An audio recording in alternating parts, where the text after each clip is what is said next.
એકની એક પ્રકારની સાબુદાણાની ખીચડી કહીને કંટાળી ગયા હોય તો આ રીતે હરિયાળી ફરાળી ખીચડી બનાવો. એક વખત બનાવી લીધી તો મજા જ પડી જશે.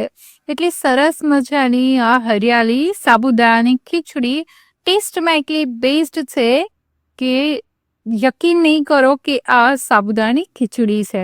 તો ચલો ફ્રેન્ડ્સ, આ રેસીપીને એન્ડ સુધી જોજો. એના માટે એક બાઉલ સાબુદાણા લીધા છે, જેને મેં 5 થી 6 કલાક પલાળીને રાખેલા હતા. આવી રીતે છૂટા છૂટા સાબુદાણા જોઈતા હોય તો જ્યારે તમે વાસણમાં સાબુદાણા લો, એમાં સાબુદાણા ડૂબે એટલું જ પાણી લેવાનું છે, વધારે પાણી નથી લેવાનું. અને ત્યારબાદ એને 5 થી 6 કલાક રેસ્ટ આપશો એટલે આ રીતે ખીલખીલા દાણા એના ફૂલીને રેડી થઈ જશે. હવે મિક્સર ગ્રાઇન્ડરમાં થોડા ધાણા લેવાના છે, 2 નંગ જેટલું લીલું મરચું, 2 ચમચી મોળું દહીં લેવાનું છે. તમે ખાટું બી લઈ શકો છો. આ રીતે બધાને ગ્રાઇન્ડ કરી લેવાનું. તમને આમાં ફુદીનો ગમતો તો તમે એડ કરી શકો છો. હવે તેલમાં 2 થી 3 ચમચી જેટલા સિંગદાણાને તળી લેવાના છે. એ તળે છે એટલે જીરું અને 1 નંગ જેટલું બાફેલું બટાકું એડ કરવાનું છે. તમે એમાં કાચું બી એડ કરી શકો છો. હવે બાફેલા બટાકાને 1 થી 2 મિનિટ એ થોડા ફ્રાય થાય ત્યાં સુધી આપણે એને કૂક થવા દેવાના છે.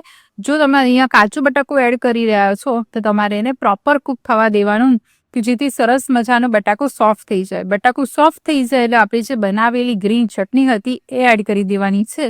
અને ગ્રીન ચટણીને 1 થી 2 મિનિટ કૂક કરશો એટલે એનો થોડો ડાર્ક કલર રિલીઝ થશે અને એક ઓઇલ ઉપર આવી જાય ત્યાં સુધી એને કૂક કરવાની, જેથી દહીં અને જે ધાણાની કચાશ છે એ દૂર થઈ જશે.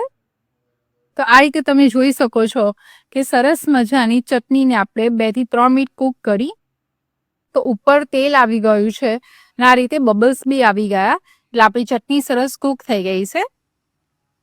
હવે તમે આ સ્ટેજ પર ખાંડ એડ કરી શકો છો અને લીંબુ બી એડ કરી શકો છો. જો તમે દહીં ખાટું લીધું હોય તો એડ નહીં કરવાનું. હવે એમાં સાબુદાણાને એડ કરી દેવાના છે. હવે સાબુદાણા એડ થઈ જાય એટલે બધું સરસ એક વખત મિક્સ કરી લેવાનું અને સાબુદાણાને 1 થી 2 મિનિટ તમારે કૂક કરવાના. જો તમે આમાં અમુક ના કરે છૂટી છૂટી સાબુદાણાની ખીચડી ગમતી હોય જેના દાણા એક છૂટા હોય, અને અમુક જણના ઘરે દાણા એકદમ સ્ટીકી હોય, સોફ્ટ હોય એવી ખીચડી ગમતી હોય છે. તો તમને જેવી રીતની ગમતી હોય એ રીતનું ટેક્સચર રાખી દેવાનું. એન્ડમાં થોડું સોલ્ટ એડ કરી અને 1 થી 2 મિનિટ ફ્લેમ ઓફ કરીને ઢાંકી દેવાની. તો આ રીતે સરસ મજાની ખીલેલી સાબુદાણાની હરિયાળી ખીચડી રેડી થઈ જશે. એક વખત જરૂરથી ટ્રાય કરવા જેવી છે. ઉપવાસમાં તમે દરેક ઉપવાસમાં આ રીતે ચોક્કસથી ટ્રાય કરશો.